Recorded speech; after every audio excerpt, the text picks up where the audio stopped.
Hello छोट्या दोस्तांनो, मी इरा. तुम्हाला माहिती का रामाची बहीण कोण होती? आपले प्रभू श्री रामचंद्र यांना एक बहीण होती. तिचं नाव होतं शांता. आज मी तुम्हाला रक्षाबंधनच्या दिवशी त्यांची गोष्ट सांगणार आहे.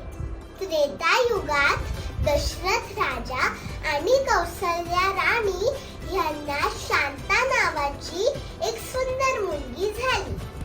दशरथ राजाने आपल्या मित्राला म्हणजेच अंग देशाचा राजा रोमपद, त्यांची पत्नी वर्षिणी जी माता कौसल्याची बहीण होती, त्यांना संतान नसल्याने दशरथ राजाने त्यांना मुलगी दत्तक दिली.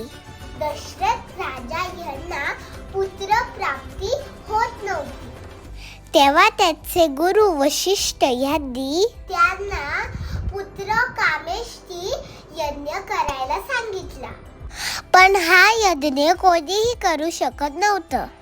जेव्हा शांताला हे कळलं, तिच्या विनंतीवरूनच महान तपस्वी ऋष्यशृंग जे तिचे पती होते यांनी पुत्र कामेष्टी यज्ञ केला आणि परिणाम स्वरूप राजा दशरथ यांना राम, लक्ष्मण, भरत, शत्रुघ्न असे 4 पुत्र झाले.